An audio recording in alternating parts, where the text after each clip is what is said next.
All right, y'all. Here we are on chapter 15. It's not a very long chapter. I think it's only about 9 pages or so. I am hoping that this is going to tell us a little bit more, help us solve the mystery of who is Bud. Now, Bud, Miss Thomas said, this is what we call Grand Calloway Station. She parked the car in front of a big house and got out, so I grabbed my suitcase from the back seat and jumped out too. Even though I was still real embarrassed and quiet about all the crying I'd just been doing at the Sweet Pea, I knew I was going to have to start talking sooner or later, so I asked her, how come this house has got a name, ma'am? How come this house has got a name, ma'am?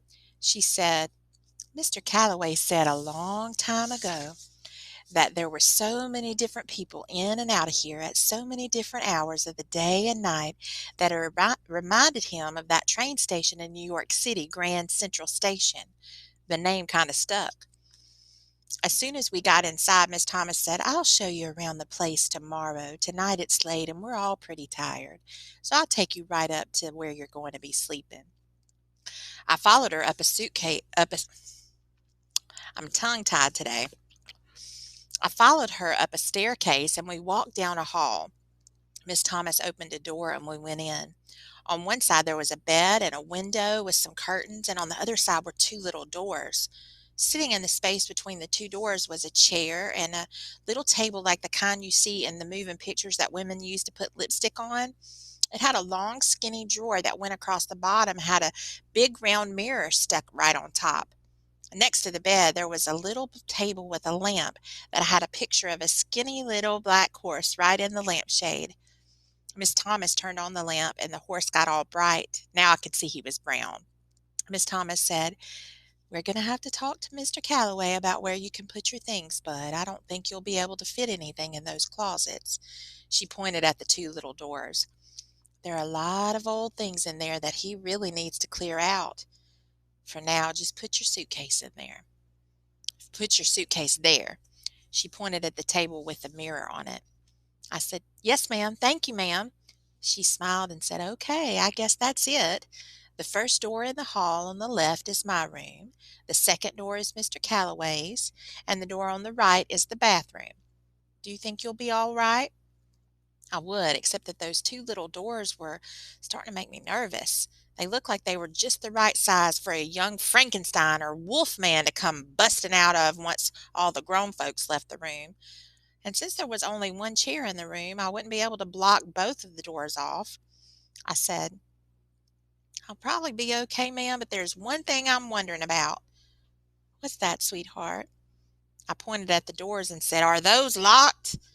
I was going to have to try to make a better first impression on Miss Thomas.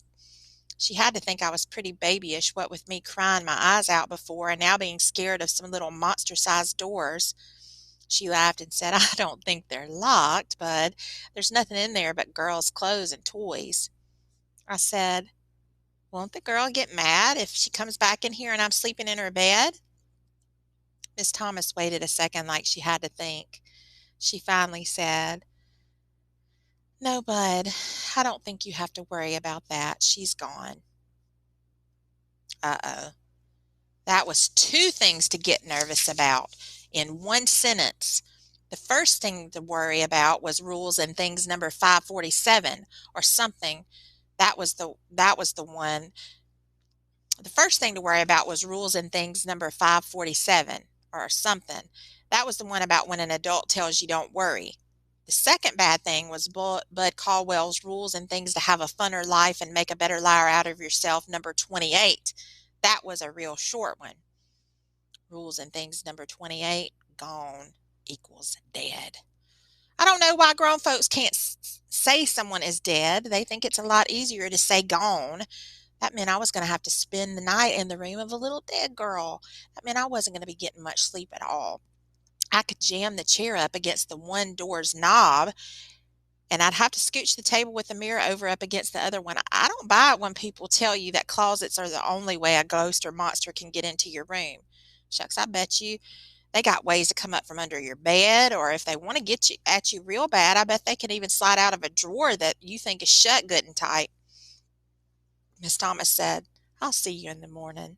You get a good night's sleep. She closed the door and she was gone, just like that. Before, before you could say Jack Robinson, I had the chair jammed up underneath the one doorknob and was trying to figure out the best way to push the dresser thing when I heard some loud voices coming from out in the hall. It was Hermione Calloway and Miss Thomas going at each other pretty good. They argued back and forth, so I sat on the bed and put my suitcase in my lap, hoping that Mr. Calloway would win the argument and they'd give me some other place to sleep. I can never get why grown folks will put a kid all alone in a bedroom at night.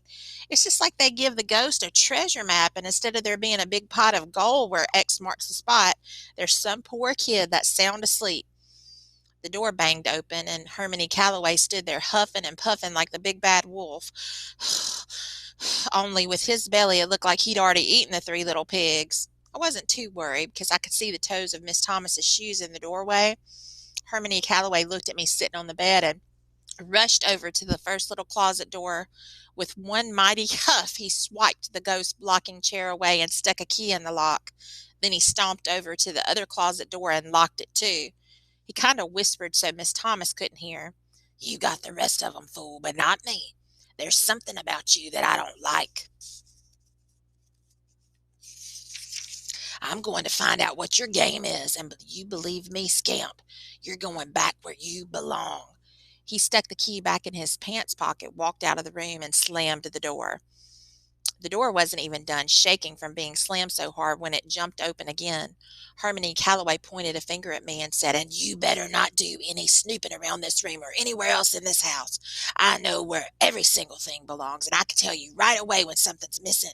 I got little secret bells all over everything, and when something's stolen, the bell goes off and only I can hear it, so watch your step. The poor door got slammed again. Miss Thomas said, You know, Herman, half the time I don't know if I should laugh at you or just feel sorry for you. What Hermione Calloway said reminded me of what they used to tell us when they'd take us kids from the home to the YMCA to go swimming. Before we'd start swimming, the white lifeguard made us sit on the edge of the pool with just our feet in the water. And he'd say, We'd have problems in the past with you children urinating in the pool. Let me try that again. We've had problems with you children urinating in the pool in the past. We've begged you and pleaded with you to stop, but you don't seem to get the message. This has forced the Y to spend a great deal of money to put a special new kind of magic chemical in the water. This chemical reacts to turn water contaminated with urine a bright red. Therefore, if you urinate in the pool, a bright red cloud will surround you, and we will be able to tell who has relieved themselves. The chemical also causes severe burns to the skin of the urinator. So if a red cloud appears around any of you people, you will be arrested by the Flint police. You will go to the hospital to fix your burns. You will go to jail, and then your name will go on the list and that says you can't swim in any pool in any building anywhere in the world. If a red cloud appears around any of you people, you will from that moment on be swimming nowhere but in the Flint River. Shucks. Nothing makes you want to pee in a pool more than someone who thinks you're stupid telling you not to do it. And nothing makes you want to steal something more than having somebody who doesn't even know you're honest telling you not to steal. Hermione Calloway didn't have to worry. I was a liar, not a thief. The only thing I ever stole was food out of somebody's garbage can. He was so doggone mean and hard to get along with, it just didn't seem like it was true that he could be anyone's daddy. The way he was so worried about me stealing stuff from him before he even knew if I was honest or not made me wonder if someone who was so suspicious could ever be kin to me. I looked around the little dead girl's room and could see that even a hard-up thief wouldn't find nothing much worth stealing in here. The best thing in the whole room was one wall that was covered with pictures of some horses cut out of a bunch of magazines and stuck on the wall with thumbtacks. It looked like someone went through a lot of trouble to do it. Each picture was held up with 4 thumbtacks, and there were so many of them that they were like wallpaper from the floor to the ceiling. There might have been something good in the closets, but even before Hermione Calloway locked them shut, I sure wasn't about to peek in them. I set my suitcase on the dressing table and looked at the first drawer. Like I said, someone telling you not to do something will sure make you want to do it. I listened real careful to make sure Hermione Calloway wasn't sneaking up on me. Then I pulled the drawer open. There were 3 boxes of thumbtacks and one of those doggone Ticonderoga pencils. Looking at it made me smell rubber all over again. I walked over to the bed.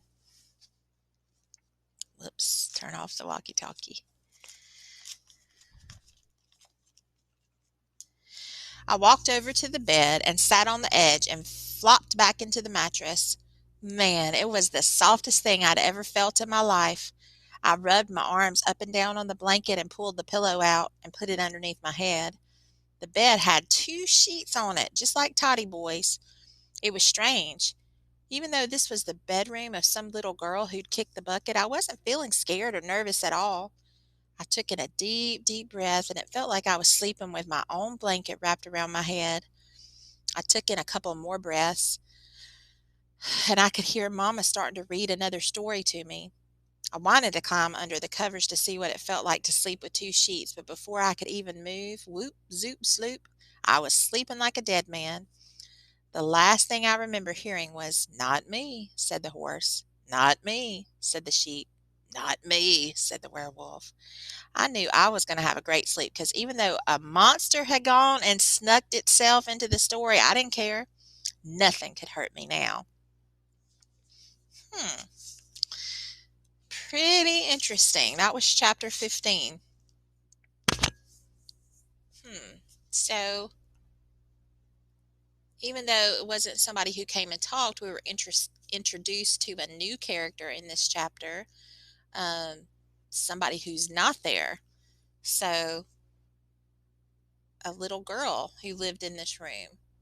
So maybe we're starting to see a little bit more about Mr. Herman E. Calloway's character and how he acts, and maybe why he acts the way he acts.